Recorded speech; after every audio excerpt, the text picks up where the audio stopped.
Welcome, Interisti, to episode 119 of the InterViews podcast. We're here for the post-match reaction of Inter Bologna at the San Siro, which finished 2-2. Goals from Santiago Castro in the 15th, Denzel Dumfries in the 19th, Lautaro Martinez in the 41st, actually no, in the 45th, and Emil Holm in the 64th minute. As always, I'm one half of your co-hosting duo, Alessandro Raffa, joined here by Johnny Paterno, the official podcast of SempreInter.com. I don't know if I said that.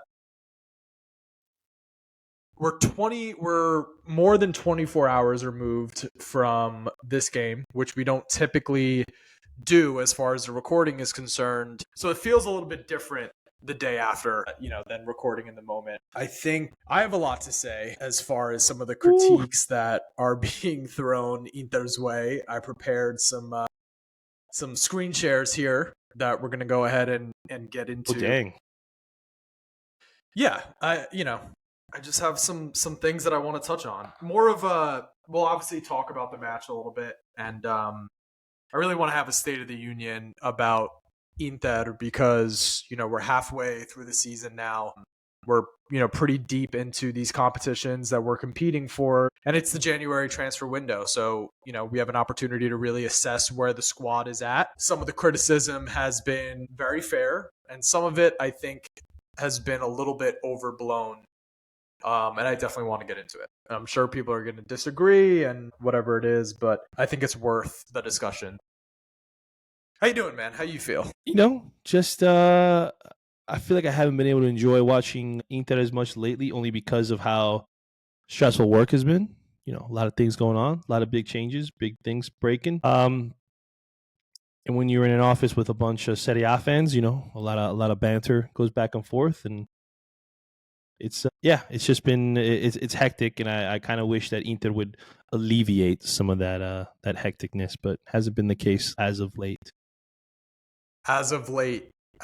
They've given the people who are constantly at Inter's throats, whether it's fans or whether it's people in the media, everybody loves to take their jabs at Inter. Whether it's warranted, I don't know that all of the criticism is, and we'll get into it. So, story of the game, we played really well at times. There were several actions in the first half that didn't result in goals, but it was, we were cutting through them like a hot knife through butter. The second goal, Lautaro's goal was beautiful. The whole build-up was pretty spectacular. And Bologna scored off of ultimately two deflected goals, right? One coming off of, who was it?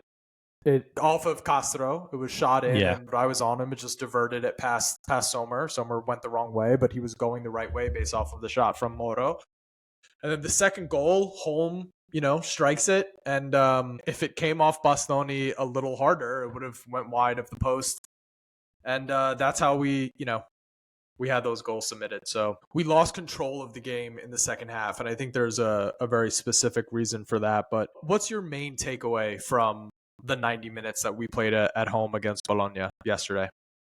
Yeah, for me, it was two lucky goals. That's the way I look at it. Like, two accidents. It could have been us that got those two lucky goals, and then would they have scored two goals? Because really, outside of the shot that hit the crossbar in the first half for them, they really didn't do anything too threatening on Jan Sommer. I think we as fans are definitely spoiled. I think we forget that we're never going to go 38-0-0.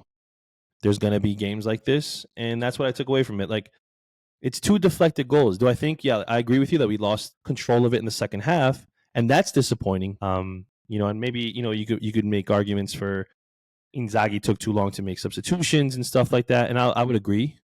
But at the same time, I'm also like, it's two deflected goals. That's the only reason they equalized. They didn't equalize because of fantastic play or wonder strikes on net. They just sometimes just the way the ball bounces, and you could even look at Dumfries' goal, right? Skorupski makes a save on the first attempt from Di Marco. What if that ball he deflected it more central and not towards Di Marco? Towards Dumfries. Do we get that goal back? It's a game of bounces, inches, however you want to look at it.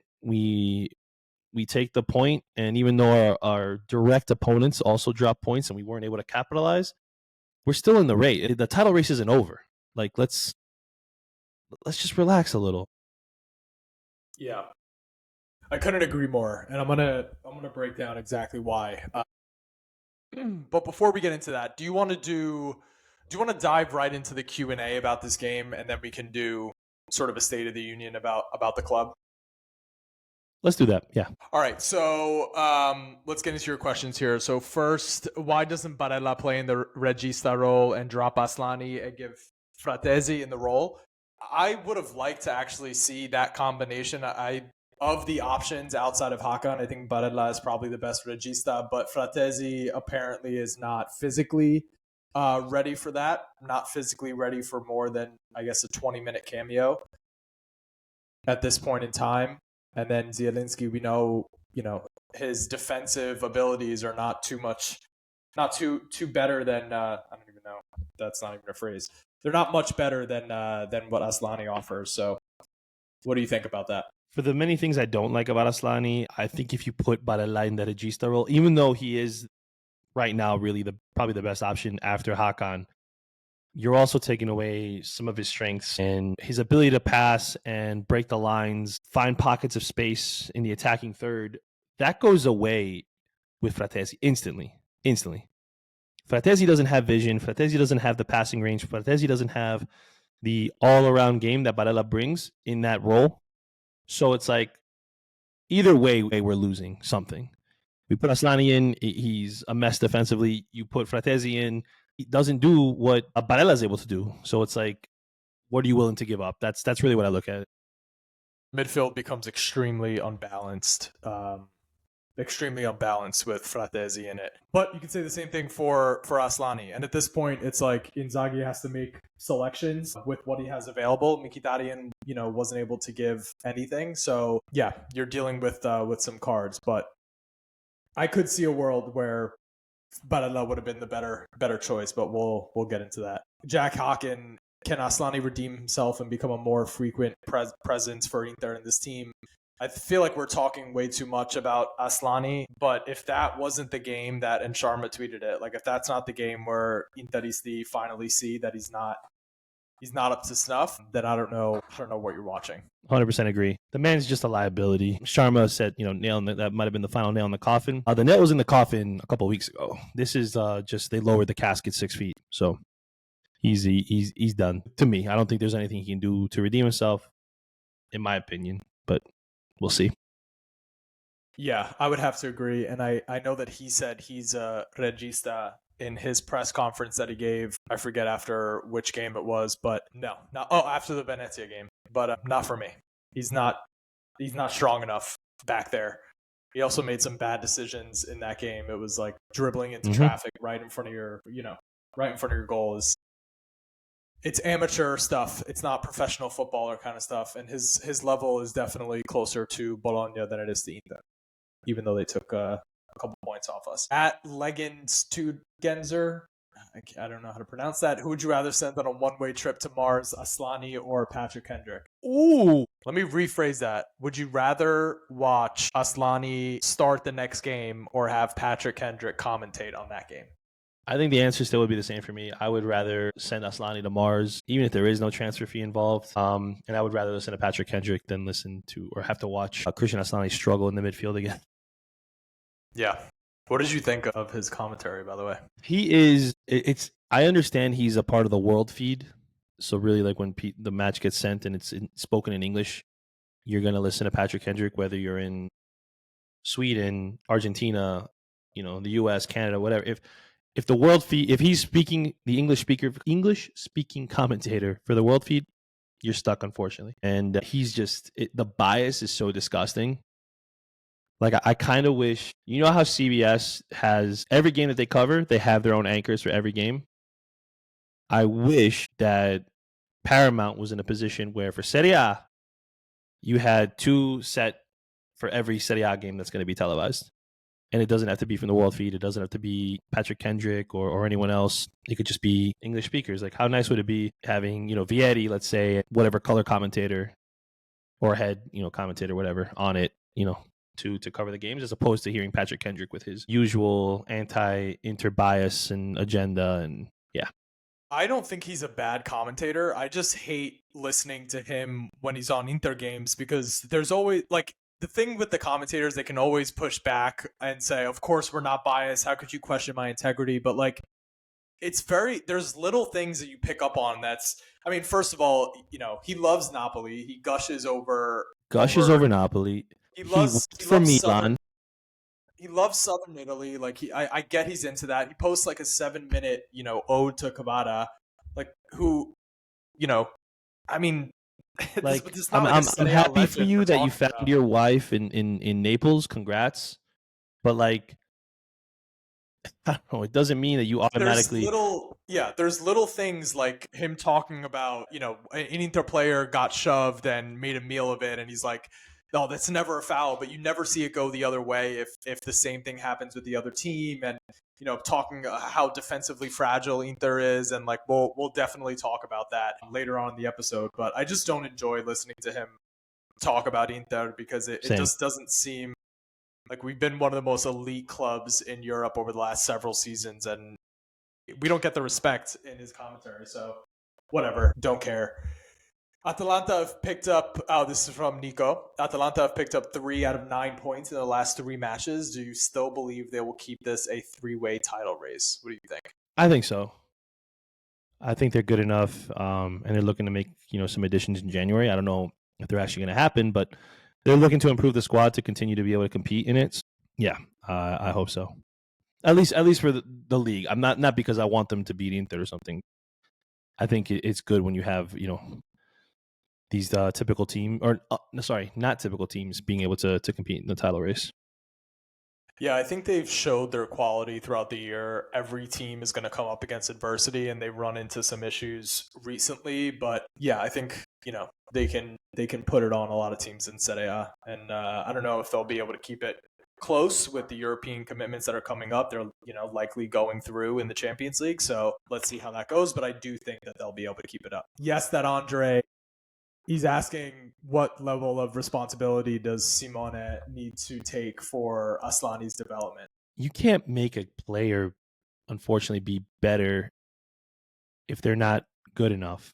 Like, you can try to coach them up as much as possible, try to put them in situations where they may be able to be successful.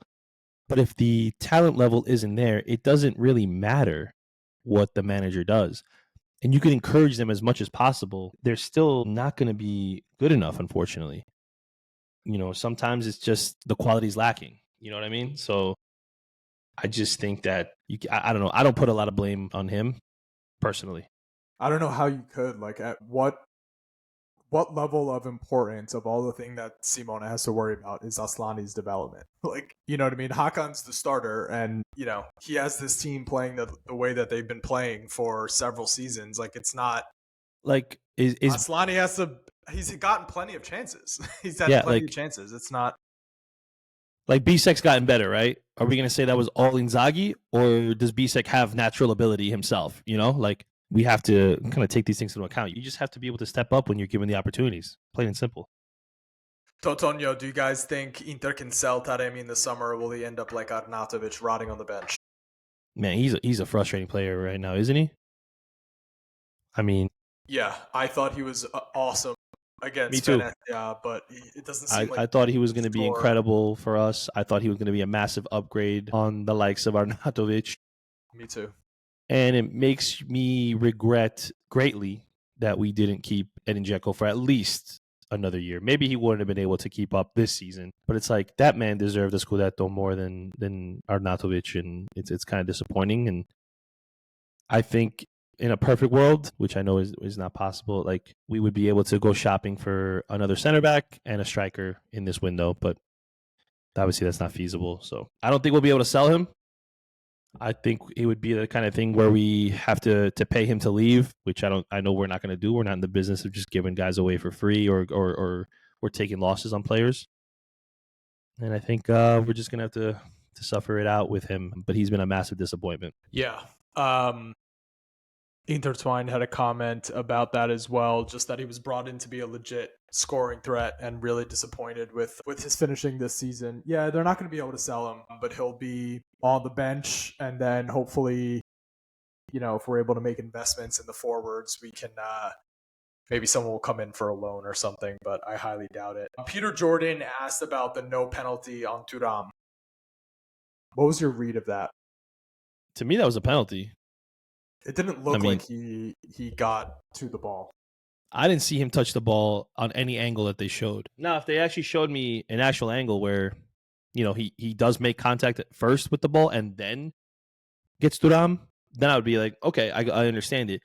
They didn't even go to VAR, right? So I don't know. To me, kind of crazy. Yeah, I don't know because they've made this effort to not give away Rigorini, and Skorupsi was obviously trying to go for the ball. It just didn't look like he got any of it. I think it could have been a penalty, but I also at that point in the game wasn't really up in arms over it in the moment because I thought that we were going to be able to score a couple more on them. At least that's what it looked like. And can we, kind of piggybacking off this question though, can we just talk about Luca Pairetto being one of the worst referees in Serie A? Mourinho told us a long time ago. I mean, horrendous refereeing decisions all game, both sides. I'm not just gonna say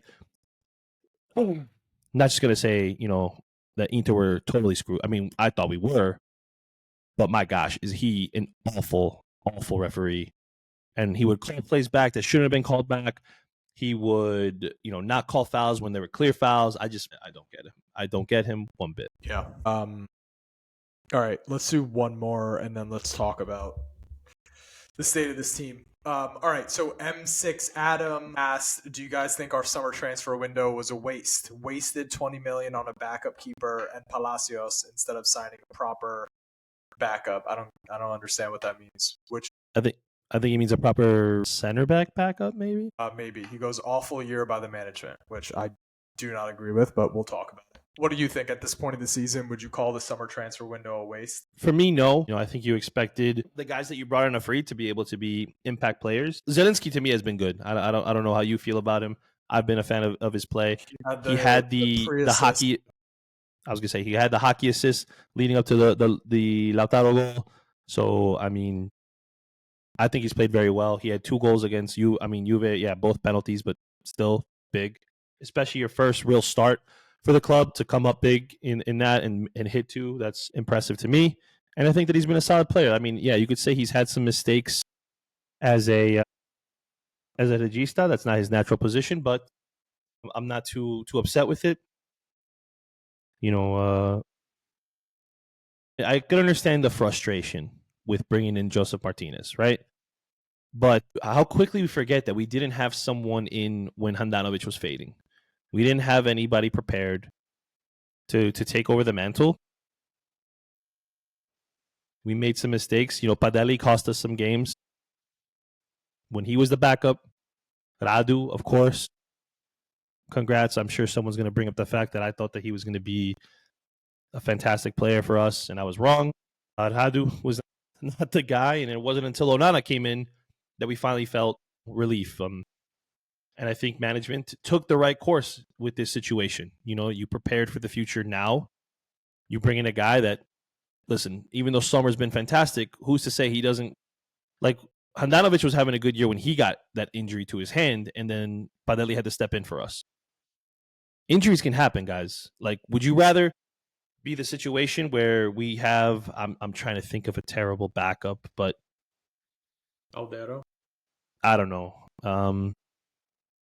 Let's say a guy like Montipo from Hellas as your backup, and you're giving up like some really weak goals, and he's allowing own goals and stuff, and by I mean allowing own goals, putting the ball in himself, and then we're dropping points left, right, and center. Or would you rather have a competent backup who then, when Sommer retires or decides to move on, is able to step in and become the everyday starter?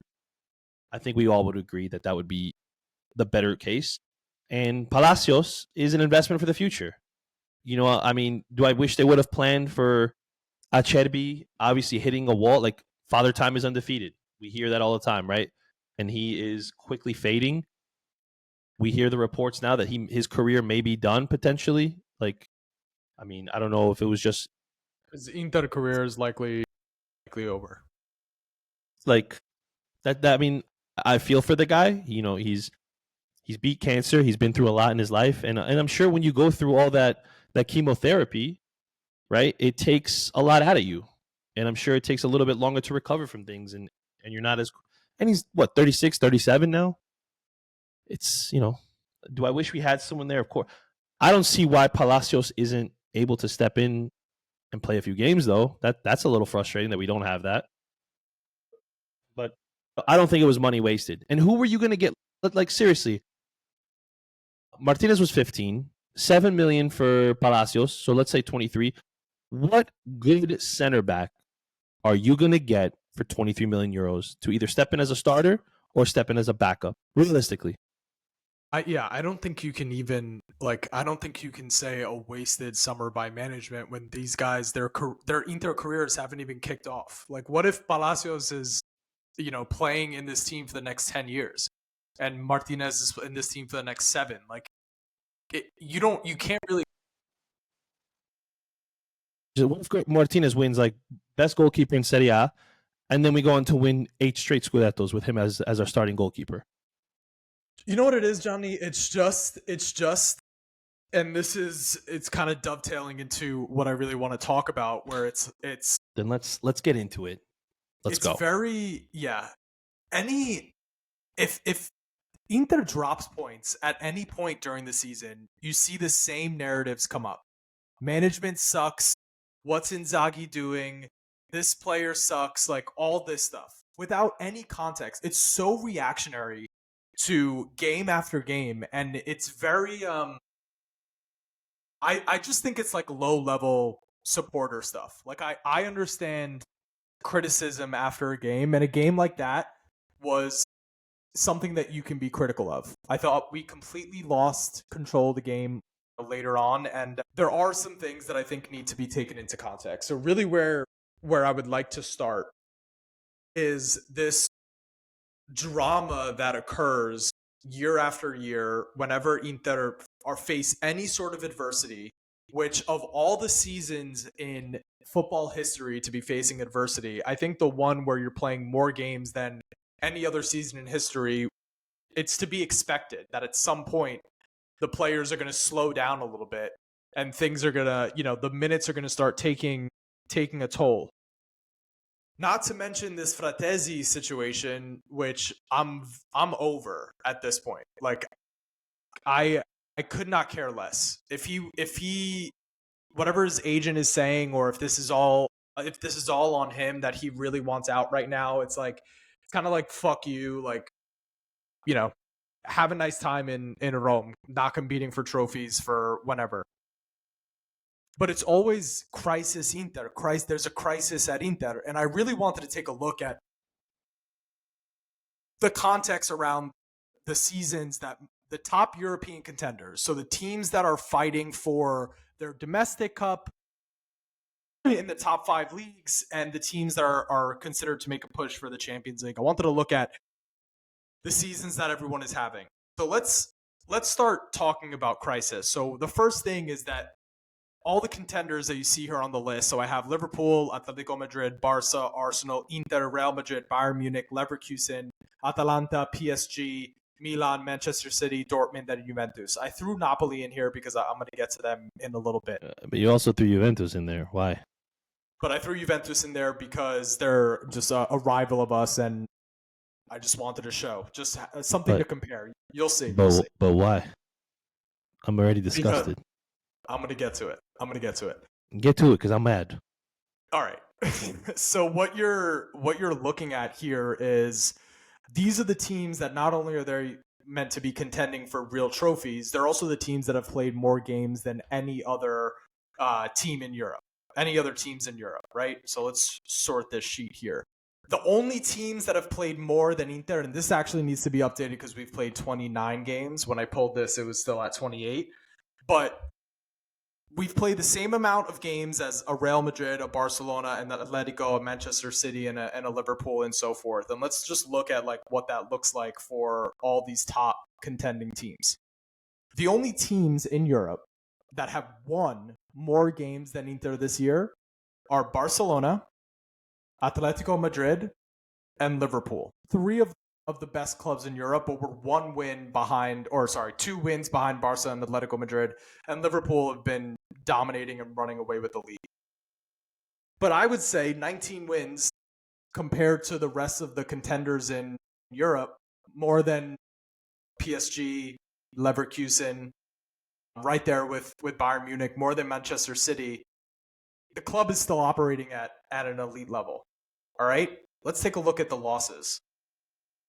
The only teams that have lost less than Inter this year are Liverpool with 2, and I don't think anyone is really challenging Liverpool in the Premier League.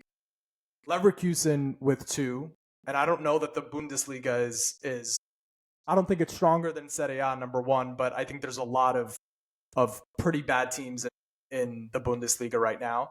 And Juventus. Juventus has lost less games than Inter, but they've drawn 15 matches. And Inter's drawn 6. We've won 8 more games than Juventus. So I'll take the 1 more loss than them to have the 8 more wins as well. All right. Points per match. The only teams averaging higher are Leverkusen, Bayern Munich, Atletico Madrid, and Liverpool. Goals against among the top European teams. I'm leaving out Napoli for this specific reason, but we'll get to them in a second.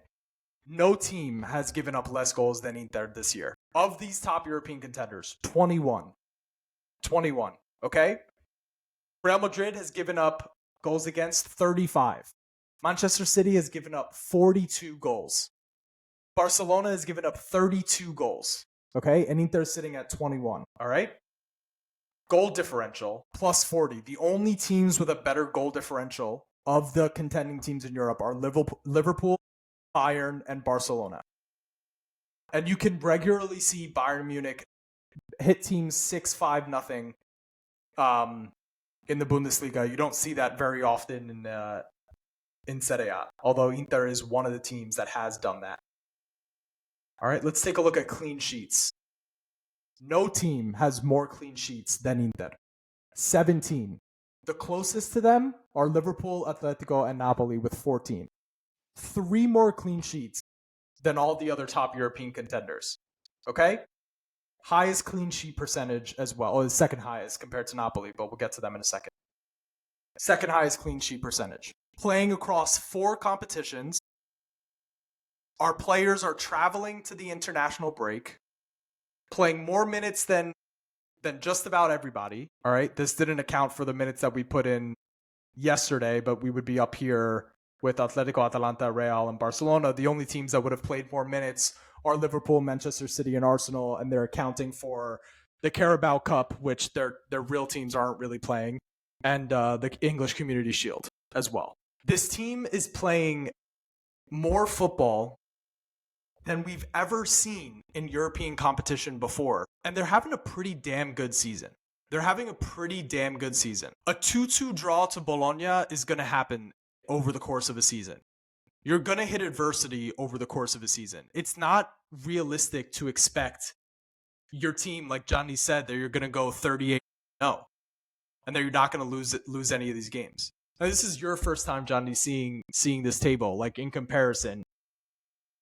I would say we're having an elite season with a couple blips along the way that are to be expected. I mean, you did a lot of work on this. I mean, I feel like you quit your job and started doing this right away. I just pulled the table. That's all. I just pulled the table. Where'd you find this then, that you pulled this table? StatHead. I subscribe to StatHead. Okay. Did not know that. But all right. Yeah, no. When you break it down this way, it's obviously very, very interesting to see where we stack up against the rest of Europe. Some of these teams I don't take seriously. Some of these teams' competitions I don't take seriously. So yeah, this is performing at an elite level. And I think when you also factor in the fact of investments, some of these teams, and when I say some, I mean all of these teams, have spent significantly more than we have. You can look at what Liverpool spent. Atletico was able to bring in a guy. I mean, I don't know about you, but if we were able to go and sign Julian Alvarez, I'm sure we would be in a better situation right now. Instead of Taremi on a free. We have to do deals like Taremi on a free. Barcelona is able to sign players, not register them forever, And then they get leniency because Real Madrid sign off on it because they want the league to be competitive still. When in reality, they should be punished for being so in debt. When's the last time Inter spent 70 million in a January transfer window? Exactly. PSG was able to go do that just now by stealing a player from Napoli. I don't know. I honestly, I don't think Real Madrid did anything too crazy. Oh wait, they signed Kylian Mbappe. Haha. Like, come on. I think the only ones that really didn't do anything too nuts, to be quite honest, looking at this list and not really diving into every single one specifically, would probably be Dortmund. I think everybody else has spent a good amount of money. I think Dortmund, they do a lot of lower level sign. They still sign players, don't get me wrong, but nothing that's like, oh my gosh, it's going to elevate us to X level, whatever. Even Napoli were able to bring in Buongiorno, like that's more than we spent all summer. And they did it on a stud center back, which I also think that if we had him in the middle of our three-man defense, we probably would have more clean sheets and even way less goals conceded. So, listen, I know I get heated with the team. I get very disgusted. I could go off on Twitter, which I probably need to reel in. But when you actually sit back and look at it from a 30,000 foot view, and you see it and you compare it to everything else, I would be more understanding that you're frustrated with the lack of spending, because that's what's really annoying. But in terms of compete level and being able to be competitive in our all competitions that we're involved in, we're right there, if not better, like you showed. So we're spoiled. You talk about spoiled. Like, looking at the table, only 3 teams have been able to celebrate as many wins as Inter this season. And it's Barcelona, like we talked about, but they also have 3 more losses than we do. It's Atletico Madrid. They've had a fantastic season. I can't take anything away from them. I think Diego Simeone is a great coach. And they spent, a good amount of money this summer bringing in Sorloth, bringing in Julian Alvarez, and so forth. And Liverpool has 5 more wins than us, but they also played 3 more games as well. And I also remember the days where we were actually rumored to be in on Sorloth. And look at that, everyone's like, "Oh, I don't think he's not good enough. He's not good enough for Serie A. He's not good enough for." And now he's doing well for Atletico. Not Julian Alvarez level well, but well enough. So we've celebrated wins, a majority of wins, more than most of the European contenders, and also we've only had to see. It's bad that our losses have come against the only other teams that have lost less than us are Liverpool, Leverkusen, and Juventus. Which Leverkusen, we took that side to the deep end, away from home, up until the 90th minute, playing a mostly rotated side. Liverpool having a great season. Juventus, obviously, they've seen 15 ties so far. And then for Inter, we had 2 derby losses, and I would argue one of those derby losses, we should have won that game, and we just, we got away from it. The first game was bad, that was poor. And the Leverkusen loss, like I just said, you took them to the 90th minute with a rotated side away from home in Europe. Like, if we come up against Leverkusen again, I don't think that we're going to lose that. Knock on wood. So I know in the moment we can talk about like crisis, or we can feel like a crisis because we lost the Supercoppa final, which was a derby. We come out against Venezia and it's only a 1-0 win. It's a 2-2 draw against Bologna. All the Fratesi drama is going on, and you start to see this stuff come up on Inter Twitter of like, as if we're suffering this season. And we're not suffering at all. We're not suffering at all. And all of this is occurring with some pretty major injuries that we've had to go through. On top of some of our players like going long spells without performing. Like Lautaro, for example. Basically having one functioning striker for most of the season. And we've won 19. Let me share this sheet again because I do want to talk about Napoli for a second. No, this isn't a Napoli podcast.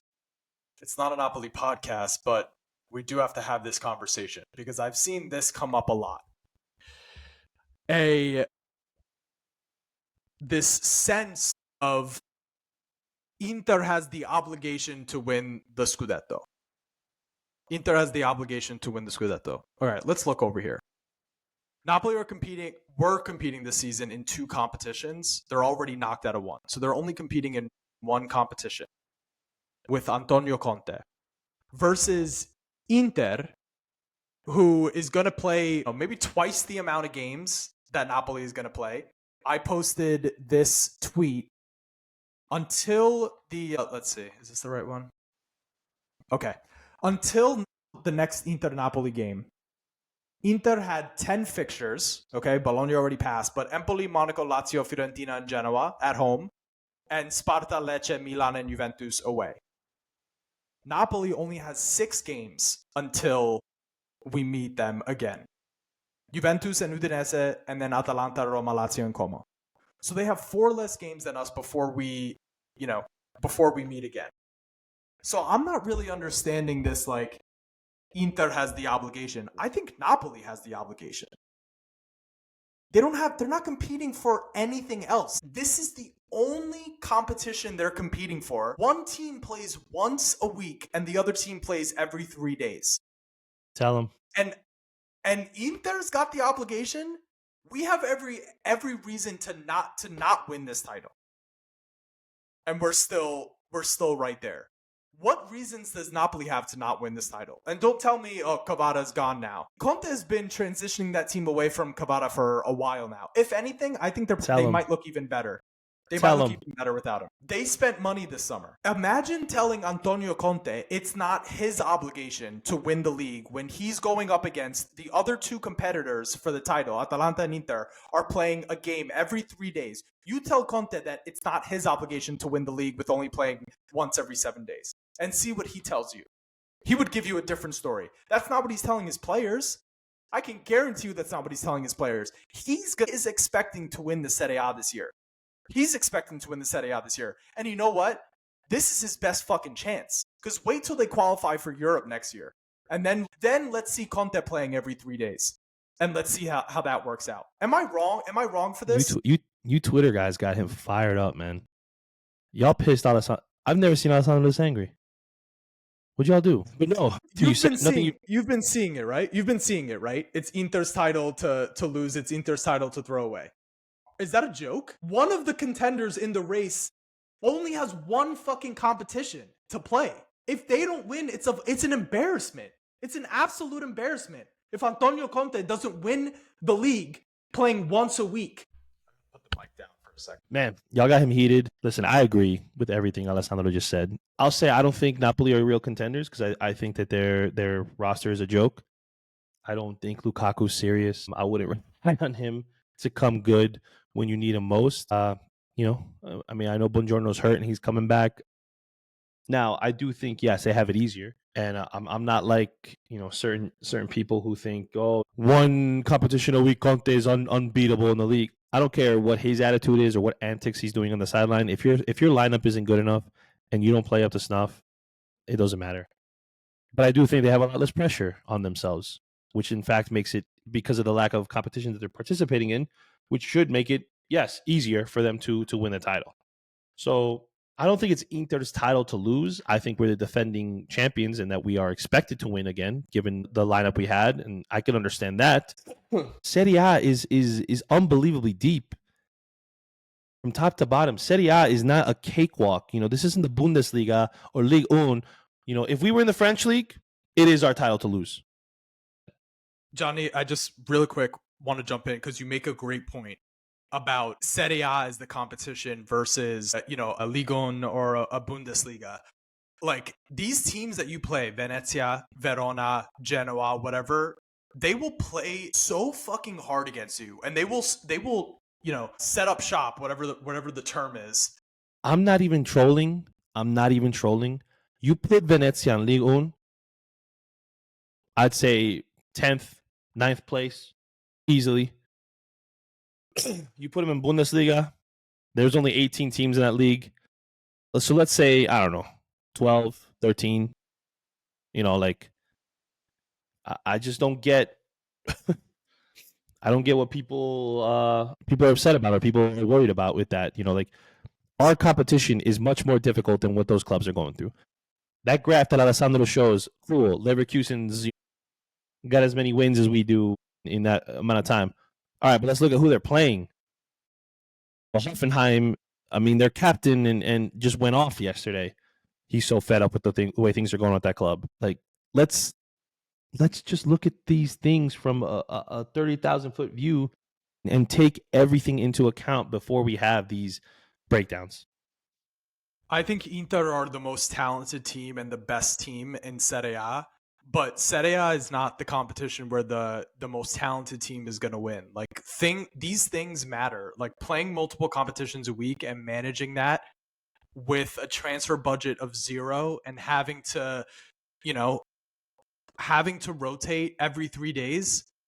It's Inzaghi's job is much more difficult than what Conte has ahead of him. I believe that we're going to win the league.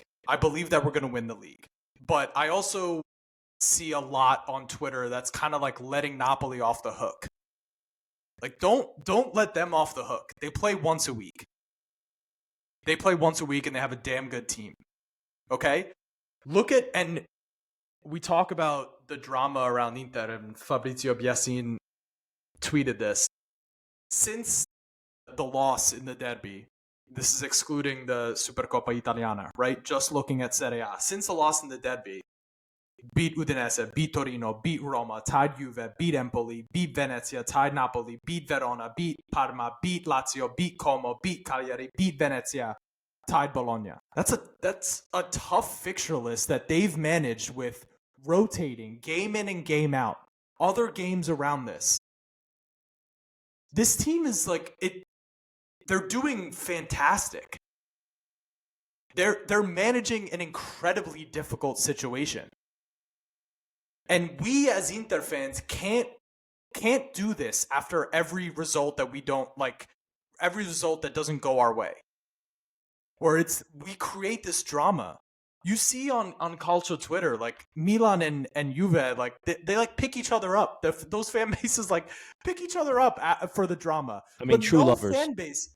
True lovers. But do you see a fan base that attacks every aspect of their club the way that Interisti do? After a draw, no less, they attack the players, the coach, the management, the ownership, and it's not that any part of the club is exempt from criticism. But some of the stuff that I see it's beyond just criticism.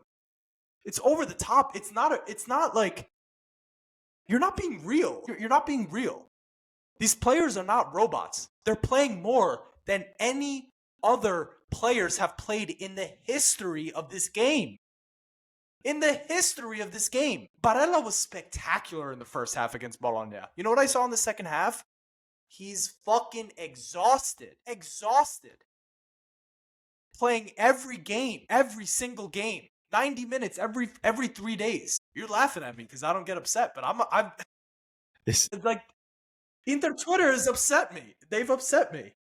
I'm never the calm one. This is nice. I like this. I've just been seeing way too much bullshit. You want to get into more bullshit, Johnny? Let me get into more bullshit. Okay? Man. What did you guys do? I'm seeing way too much bullshit. All right, this guy Gautam Sharma, who's an Inter fan, he has a pretty big following. He tweeted this, which bothered the shit out of me. All right, so Inter's transfers since Oak Tree took over: Thomas Perez, Joseph Martinez, Luka Topalovic, Palacios, and Alex Perez. He says it's too early to confirm this. Sorry, but Thomas Perez isn't even done. It's not even done yet.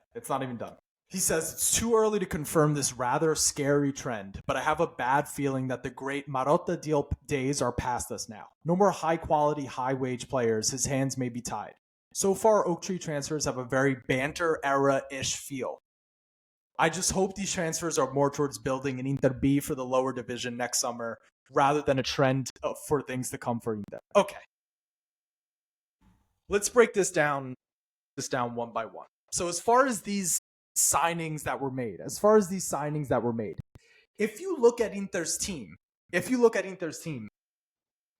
and the budget that we have, right? Oak Tree looks at Inter like an asset. They're not fans the way that we are. They look at Inter like an asset, and they're not going to buy older players or do. Remember, the Taremi and Zielinski deals were done before they came in. if they, not before they came in, they were already there, but it was before they took real control, before Zhang left. Okay, they may have made investments for other players instead of Zielinski and Taremi. It may have been, Peter Sucic and another forward, whoever they've been linked to recently. But the old regime wanted those guys, so they went for it. The Marotta deal type players. I don't know what you guys want. You're bitching that we don't see Berenbrook and we don't see the youngsters in the team. People want to see Alexiou. People want to see every which player from the fucking Primavera. But now that we're actually investing in players that could be pretty good, Thomas Perez, he looks like he could be pretty good. Topalovic looks like he can be pretty good. Palacios for the future. All of this, you don't want that to happen, even though you cry for it every weekend. Why aren't we playing the Primavera players? You're scared that the Marotta deal players are going to go by the wayside. Taremi and Zielinski came in. They haven't done anything, and now they're ours. We're not going to be able to get rid of them. The Marotta deal stuff has been patchwork kind of stuff. It's been patchwork kind of stuff, and that shit is super hit or miss. Oaktree will do a Thuram deal in the future. Oaktree will do that deal. A younger player for free that they can recoup the money on, they'll do that deal. That can have an $85 million release clause, they'll do that deal. We shouldn't be doing the Zielinski and Taremi deals anymore. We shouldn't be signing contracts for players that are 30 years and older anymore. We want that to go by the wayside. Banter era-ish feel. You know what a banter era signing was? Jonathan. That's a banter era signing. Not Thomas Palacios. I just don't know what you guys want. You can't do anything right. You want to see young players every weekend, but you don't want to sign young players. You can't sell your Arnautoviches and your older players for shit, but you're scared that you're not going to get any more Taremi and Zielinski deals. What the fuck is this bipolar shit? It's just complaining just to complain at this point. What do you want this club to be? Give me Palacios and Tomas Perez and Peter Sucic and Joseph Martinez. I want those players. I do. Fuck. You good? Yeah. Sorry. All right. Yeah. No, it is a frustrating thing for sure. Like, I mean, when I see stuff like that, wanting young players and then complaining about signing young players, it doesn't make any sense. Like, it really doesn't. It's insane to see some of these takes. And I wonder what the thought process is when you put something like Taider, Gargano, Campagnaro, Kuzmanovic. Where on that list are those guys similar or even remotely close to how poor those players were? Ishak Belfodil. Yeah. Name was just on my mind. That's a banter era signing. That's a banter era signing. None of these young players are the same. Now, if you want to come out and tell me, Tomas Perez gives me Ruben Bota vibes, in the sense that we're hyping him up and he turns out to be nothing, that could be possible. It could be. Do I see it? Probably not. I think that in this day and age, there's a lot more of a scouting network than probably back then. A lot more probably going into investing in that aspect of team building. Obviously, they're two different profiles. One's more of a defensive mid. Bota was kind of like a winger or attacking mid. It's not the same thing. Sucic, I mean, nobody loves Croatians at Inter more than me. Nobody wants to see Croatians at Inter more than me.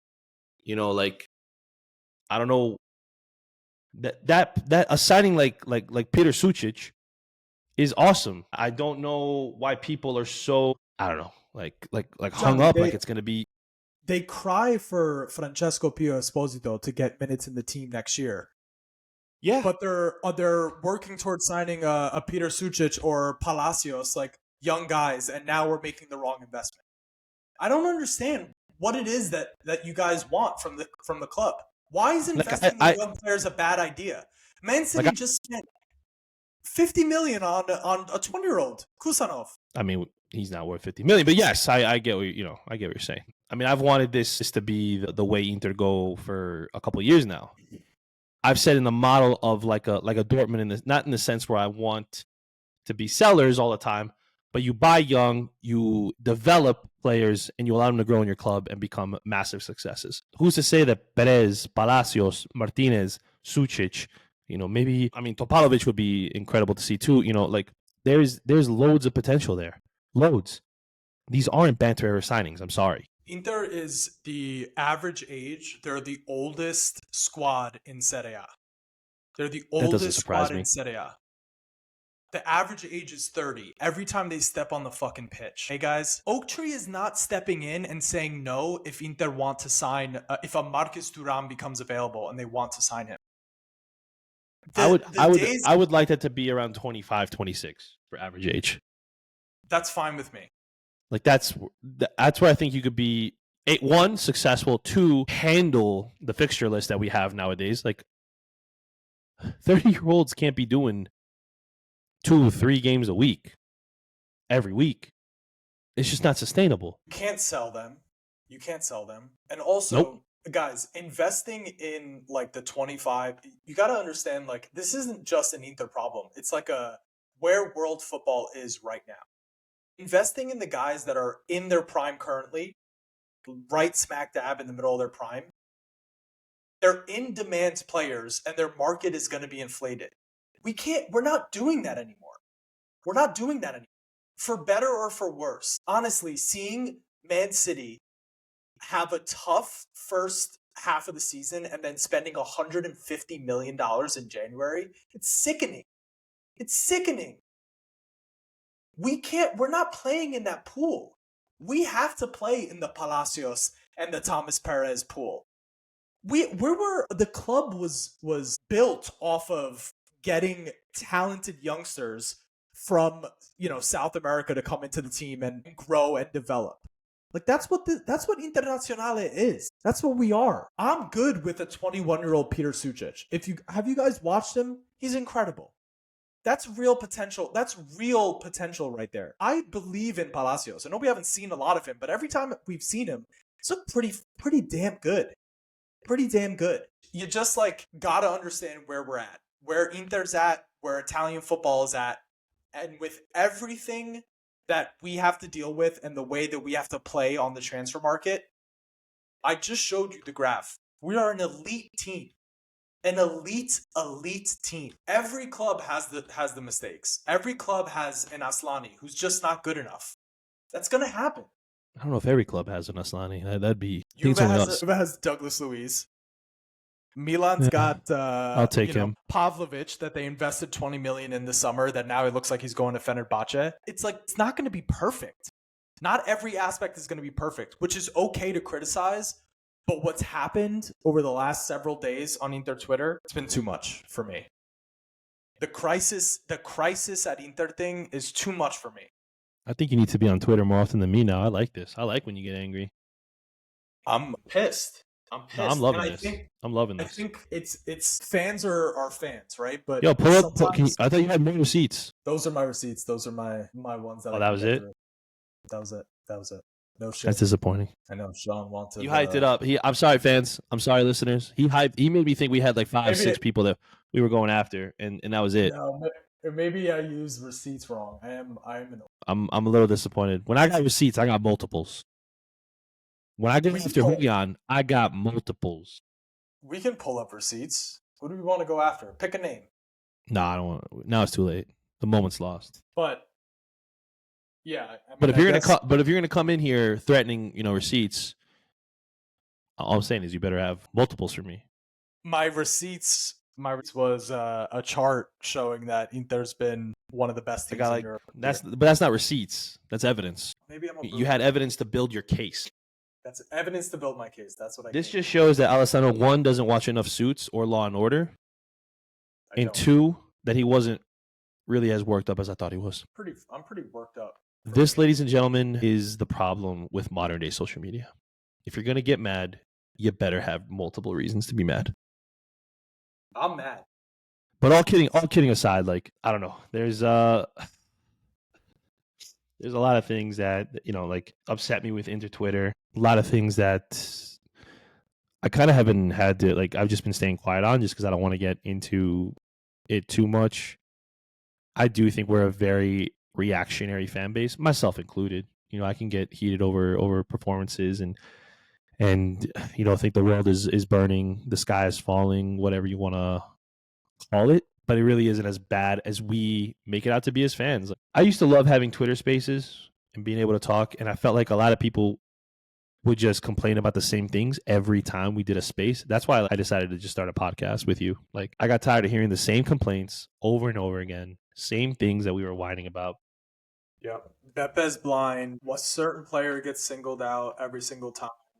And then it just turns into a screaming match. Like this, like the louder I get, it's just, I don't know. It wasn't. But I don't get why, like, Juve can draw 15 matches and you'll see them bitch about the team, but then everything is like fino alla fine. Like they're like the most positive,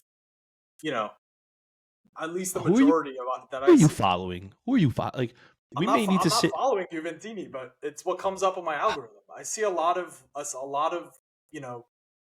what I see from Calcio Twitter is that Interisti savage Inter incredibly, incredibly hard. After results that are like, your team is going to face adversity at some point throughout the season. And that doesn't mean that the sky is falling all the time. Even with the Fratesi situation, like, ultimately, guys, we're talking about a backup player who you can replace with a better player. I don't think anybody on the team worried about losing Fratesi. Like, I'm talking about, like, is Barella or Bastoni looking at Fratesi like, our season's over if this guy gets out of here? Hell no. No way. Barella's like, this is the worst understudy I could have asked for. This guy sucks. Only reason he's here is because he's got a hot sister. Chiara sealed the deal. Maybe she's the one pushing for the transfer. Big old Pinocchio nose of his. Ugly. Fratesi, you're ugly, dude. Anyway, man, I've got the worst allergies right now. Anyway. All right, I got off my chest what I want to get off my chest. Good. I don't think there's really anything I want to say about the game. I think that kind of was like, I think you needed that little vent sesh. I'm happy you had it. Happy you got it out there. Thanks for letting me get it out. Appreciate that. We all need it every now and then. Am I wrong? Was I wrong? No, I agreed with everything you said. I'm glad I didn't see that tweet. I probably would have been pissed off. I probably would have quote tweeted it with something not so nice. So it's good. Let's end with this. Let's hear it. Now that you've heard me bitch about everyone bitching. This period of the season where, we're going through a few injuries, we've had some results that are not devastating.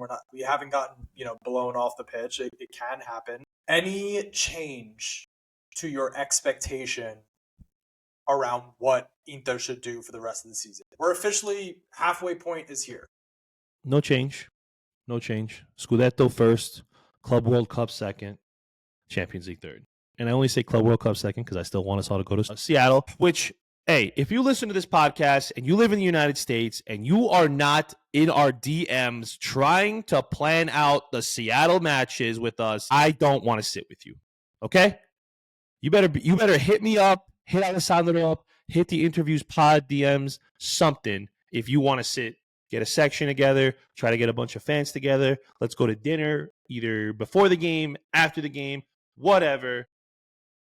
But I'm saying Club World Cup because I just want to be there in the championship. That's all. Anyway, I think that's the priority. Honestly, I don't think that either of those are unachievable, unattainable, however you want to phrase it. I really think that we have the squad that can handle at bare minimum winning Scudetto and having a decent run in the Champions League and hopefully a equally decent run in the Club World Cup. I'll ask you two more things. What is the thing about the rest of the season that worries you the most? And what's the thing that you're most high on? Yeah, I would say the same. Health is the thing I'm most worried about. You could see that the guys who are in their 30s are getting dinged up, missing time. That's not good for us. And the thing what was it say? The thing that you're positive on, that you feel like you're, can lead us to where we're trying to go. And I think we have, the right guys in key positions that can weather the storm and handle, everything that comes at them. Barella, Bastoni, Di Marco. We're starting to see signs of life from Lautaro. That's good. That's what we want to see. Yeah. For me, it would also be health because, like, for example, Hakan. Like we can't keep turning to us. The Aslani can sub in for a couple games, but now we're coming up against Not even a couple games. We need if we need can him back. address one freaking thing, it's either another Mezzala that I would allow us, like that we're comfortable with, like a Sucic that we could put Barella there when Hakan's not in, or you actually get a defensive midfielder. I know Samuel Ricci won't be moving in January unless we do sell Fratesi, which if that happens, please just take whatever it is. If it's 45 million, you take that money and you throw it at Tori, because you know Cairo's going to give you a hard time. Like you're going to have to overpay for Ricci in January. And I would say just get it done. Get it done. We have an opportunity to be competitive in multiple. Like imagine if we could rest Hakan in the league for the most part, let Ricci start because we know he can handle Serie A, and then Hakan just has to focus on Champions League.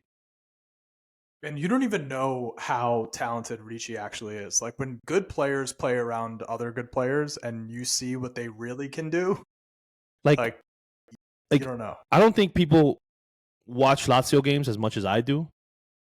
If Rovella was on this team, Rovella would probably have 5 or 6 more assists. I'm not even kidding. Yeah. He's a phenomenal distributor of the ball. The finishing of Lazio is horrendous, and that's what's been holding him back. But imagine if Ricci was on this team, being able to do the same types of things. I mean, I just think we are missing out. And I think Fratesi's not the answer. Aslani's not the answer. In a perfect world, 45 million, 20 million, you get 65 for the two of them, and you reinvest it. Whether it and Ricci and Sucic would be my ideal ones right off the bat. Yeah, and for me, like again, health is the thing that we're going to be battling all season with all these minutes. But the thing that gives me the most amount of hope that we can actually pull this off is the leadership at the team. Whether it's Barella, Bastoni, Lautaro on the pitch, you know, making sure everyone's level is up there. Despite the fact that they have tired legs, I believe in those guys. I believe in Simone Inzaghi. He's shown what he can have this Inter team do when they're humming and when they're fresh. And then, you know, like the management who gets so much shit anytime. Not every deal is going to be great, but they get so much shit. Meanwhile, it's like the Sucic name came up today. You think that they just stumbled on Sucic? And you think that he's like the only name in case I've been scouting for Inter for months. I've been setting the film. That's what I'm saying. You think Marotta is 70 years old? He's just throwing shit at the wall. They know what they're doing.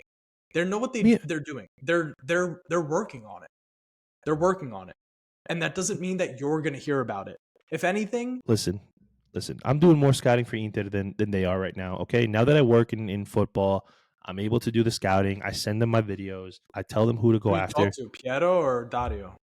I talked to Dario. You know, he's more available and willing to talk. Piero, he said he would only, you know, he wants me to come out for dinner. That's a whole different thing. We'll sit down. We'll share a bottle of wine. We'll talk some players. You know, maybe we'll get some players loaned to the Las Vegas Lights. I don't know. I mean, it's possible. You know, we might see Topalovic here in the summer. I don't know. Wait till Di Marzio starts tweeting the pictures of you guys at dinner. I can't wait. Can't wait either. I'm ready for that. No, but like seriously, like these guys know what they're doing. They know who has potential. They know who can fit in. And the beauty of it is when you have a manager like Simone Inzaghi who allows his management team to have free reign, because he may tell them specific profiles that he wants, you know, or characteristics that he's looking for in a player. He's not saying, "Hey, I want player X, go buy player X."